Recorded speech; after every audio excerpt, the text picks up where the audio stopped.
はい、こんにちは。今日の動画は日本語でやりたいと思います。イェーイ Um, okay, I'm kidding. I'm sorry. Maybe another time.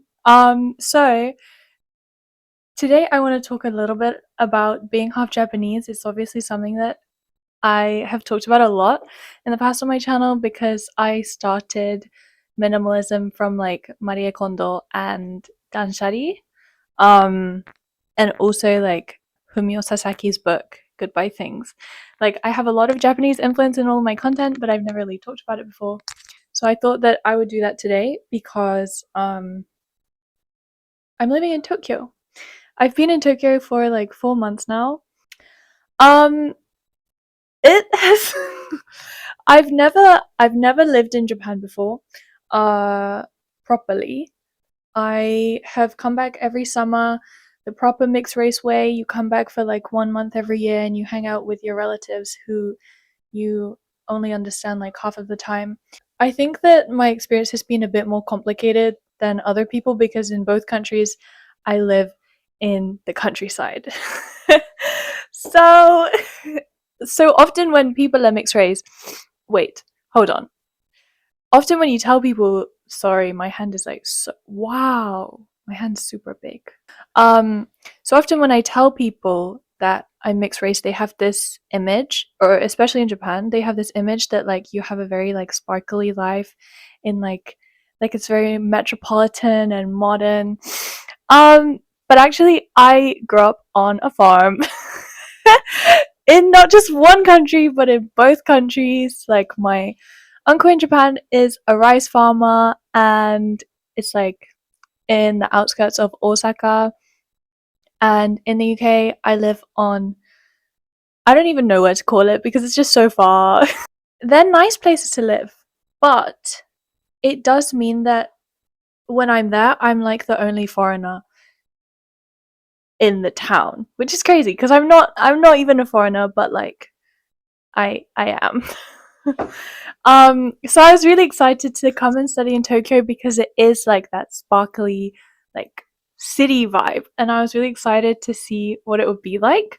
And also, I was doing an assignment about this advertisement called "The Future Isn't Waiting." It's a Nike advert, and it was really, really, really controversial in Japan. It was talking about like the mixed race experience of like people being bullied in Japan, and people were like, let's boycott Nike, let's never buy from them again, they're such a bad company, like that kind of thing.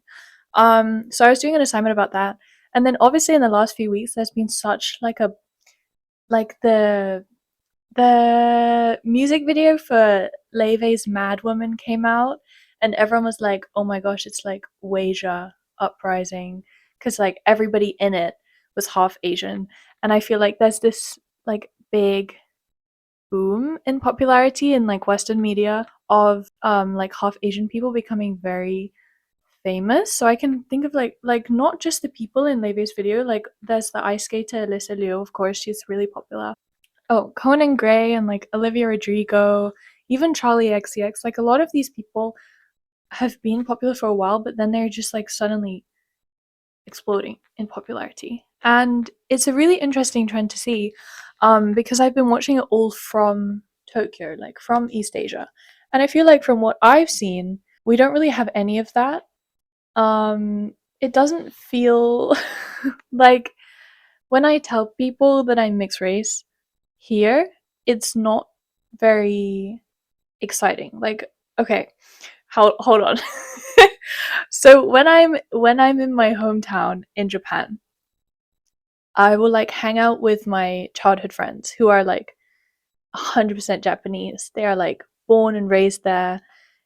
And last time I hung out with them, like I finally reached a level where my Japanese is good enough that we can like hang out and it's like fun. Um and I was talking to them and I was like, yeah, I was hanging out with my other mixed race friend, and they were like, there's more? And I was like, what do you mean there's more? And they were like, you mean it's not just you? And I was like, guys, there are a lot of mixed race people. Um, like it just didn't occur to them that there are actually like many mixed race people, um and they were really surprised. So, but when I'm in Tokyo and somebody asked me, like I did this project thing at NTT, and I told the people like, oh, I'm half Japanese, and they were like, oh, that's cool, like the person who works here is also half Japanese, like this person in our department. And it's just like a very casual thing, but I feel like it's casual because Tokyo is already like the most international city in Japan. Like people just kind of accept that that's kind of normal. And I think it would be normal if you were raised in a place like Tokyo or London. Um and I'm not anywhere near those. Like I only went to London like 3 times, and I went to go and renew my Japanese passport. But also like to give some context. So I am half, like ethnically, I'm like a mix of random things, but generally I'm like just half European and half Japanese. And then I was born in Japan, raised in the UK, and go back to Japan every year. And then I grew up like mostly with just my mother, who is the Japanese one, obviously. And so I've had like a lot of Japanese influence throughout my childhood because it was mostly just her who was raising me. So like all of the cooking, everything that we ate, and like a lot of the house rules, and like I think like my values and my belief system is a lot more Japanese than I kind of expected it to be. Like moving to Japan, it wasn't really that huge of a culture shock. Like I did worry if I would kind of feel confined in a way, because like I've been raised very in like a Western society. But actually now that I'm here, I'm like, actually it feels very natural. Like when I'm making friends with people and when I'm talking to people, my only issue is that I will never work here. I do not want to work in Japan. So I made some Japanese friends while I've been in Tokyo. But the problem is that there is like quite a large divide between the international group and the Japanese group. And so because I'm kind of bordering on that line, it's a bit difficult because I don't know, I don't feel like I can connect that easily to like people who are just foreigners in Japan who moved here recently, and then also people who are like born and raised. Like I need like the subgroup. And so all of my Japanese friends are either people who are also mixed race or people who are like kikokushijo, like they left and then came back to Japan. I don't know how to translate that. Um or people who have like studied abroad in the past. So I made friends with a girl who studied abroad in Australia a few years ago, and I was like wondering about working in Japan. I was like, can you give me some tips? And she was like, don't do it. And I was talking to her, and she was just like, every day I go into work, I wish the building would explode. And I was like, okay, okay, yeah. And from what I've seen, I just don't want to participate.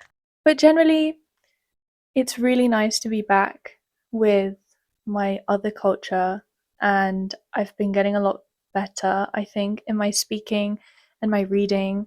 I've been reading like really crappy middle school like love stories because it's the highest, that's the best my reading ability can do. Wait, I can show you. Oh, it's so embarrassing. This is the book I've been reading. It's meant for like 12-year-olds. I went to the bookstore and I was like trying really hard to read all of the titles. So I was standing there for a while in the kids section, and this like poor little 10-year-old boy comes up behind me and he's like, oh, and then he's like trying to get the book from behind me, and I was like, oh, we have the same reading level. But what can I do?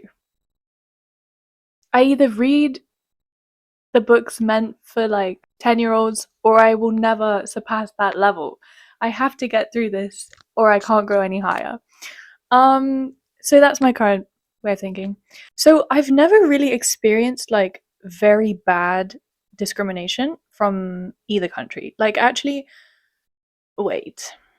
Like for example, when I was in like nursery school, I didn't really talk a lot.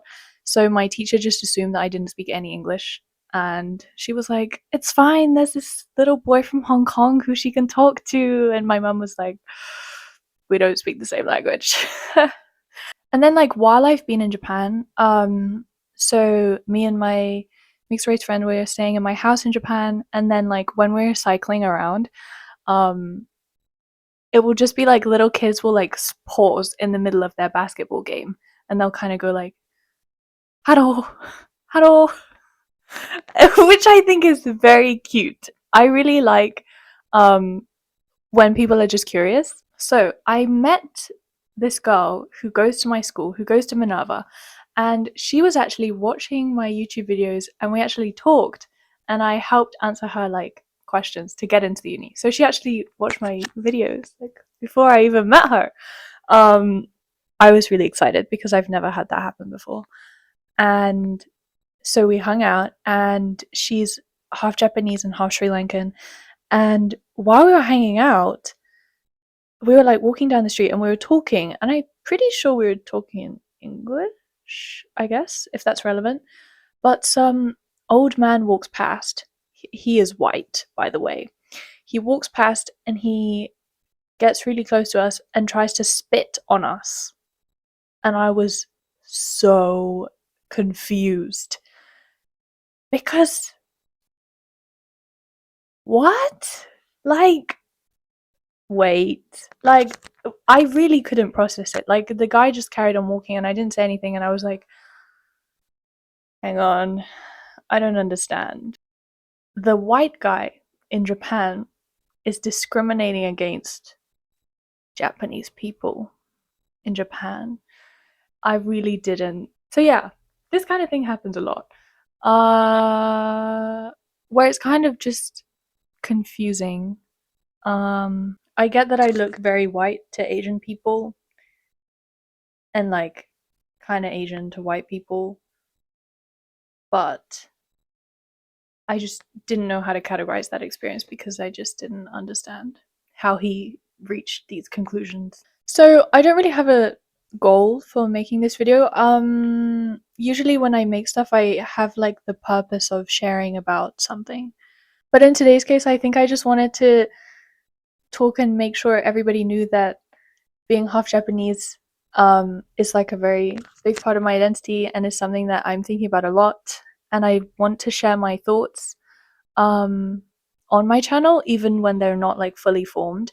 And also, I'd be really happy if other mixed race people will watch my videos too and we can form like a little community and like have a discussion. Like, I want to hear about how other people have experienced growing up like this. Like, it feels, I think it's interesting because it feels very isolating in the moment, but then you realize that actually there's so many people going through the same thing, and I'm very grateful for the internet for doing that. Like, I thought that I'd be able to have more of a discussion on it when I lived in more international cities, and I think that that's true. I really love living in cities because it makes me feel like I'm not different in a way. Like, I really like the countryside and I really do like the beach. Like, I like the nature. I can't stay somewhere where it's like that. And I feel like, especially in Minerva with like 50 different nationalities in my cohort, it's gonna feel really strange when I graduate and I kind of have to pick a place that is not going to have all of that diversity. Yeah, I want to hear about other people's experiences and maybe we can build like a little community and talk about it. That would be really nice. And okay, see you guys soon. Bye.